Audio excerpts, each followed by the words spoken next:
Okay, so about a while ago, Anton Petrov actually uploaded a video about this, and there was actually articles that were obviously published even before he made videos about it. It basically talked about how light can be seen around a black hole, so we can actually verify that they do in fact exist now. But why is that though? Why do light particles still exist around black holes like that? And basically, it's really a lot easier than you think it is. Basically, what happens is the light itself hasn't been like sucked in yet, so the light could very well be being transmissible. It's just there's so much in space. They call it it's like a proton something. I think it's like a proton shell or something like that. I only glimpsed at the article earlier, but basically what I understand about it is, you know, the reason why light itself doesn't get sucked into a black hole right away is because there's just so much light particles that are like orbiting around the black hole as it's slowly getting in there while the black hole moves, or like everything in space moves. But basically, just some ideas to think about though.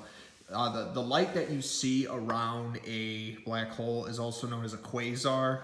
Quasar rings are very not uncommon at all, but this is just like one of the first times we've really examined it, and so we can really prove that yes, black holes do in fact exist, and they are definitely something.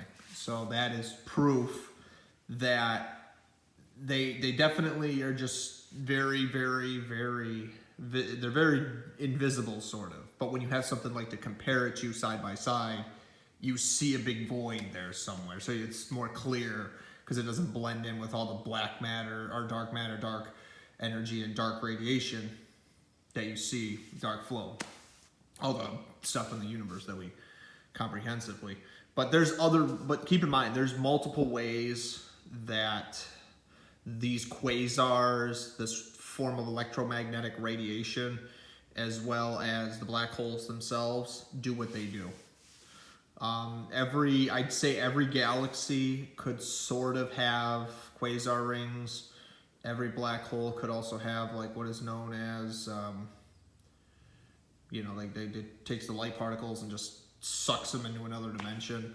I do think that's what black holes are, if you ask me personally. I do think, because energy can't be destroyed, it can only be changed. And black holes do the same thing, and then they just send it somewhere else. But that's always the question, though. Where does it go, My guess is just another dimension, another universe. It makes sense because at the rate it travels, not even light can escape it. And then once that speed starts going, it picks up so much acceleration and radiation that it just causes maybe a big bang. So maybe that explains, like, if that's how our universe was originally created, then that would be a perfect explanation right there. I think even Anton also made another video talking about that as well, where we might have proof that our galaxy or our universe came from another universe. So I wouldn't be surprised at all, So that would explain why there could be multiple universes, and that could also explain why, like how to traverse between dimensions and other universes, even when they say they're parallel universes, like parallel meaning like they never cross, but there's that bisectional point where they do, or that bisecting point where they do. And so if that is true, that is definitely proof right there that we really are discovering a lot of this stuff now, and it's just amazing to think that we actually get to see it in our lifetime. So yeah, quasars come from like high forms of radiation, but at the same time, like even when like stars blow up and whatnot, that's basically, or even like when they implode. Black holes, on the other hand, their life cycle might even be even higher than that of like the sun that originally it came across. So like while the black hole is sucking things and sending it to a different dimension, I mean, as far as I've been convinced, this is where it gets even more bizarre, because even if we do prove that black holes do lead to like other dimensions, they say that every single time they move, they're actually aiming towards a different universe. It doesn't necessarily lead to the same universe. So that is very, very confusing indeed, but it's also very, very, very unique and interesting, because it really does prove that the more we look into it, it's not finite. Everything's got to be infinite somehow, even if it doesn't look like everything has been created yet.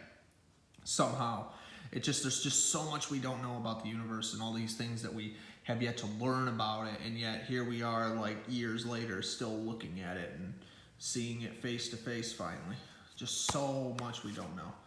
So, yeah, that should basically kind of cover it. But basically, quasars, quasar rings, black holes, they all have like a weird, very, very weird, wild nature. The universe is a wild place. It really is. So yeah, you know, if I find more information, I'll definitely make videos about it, but I'm sure there's more than one way it can happen, and in the end result, there's probably even more results too. So again, subscribe if you're not already, and I'll continue to make videos about this kind of thing.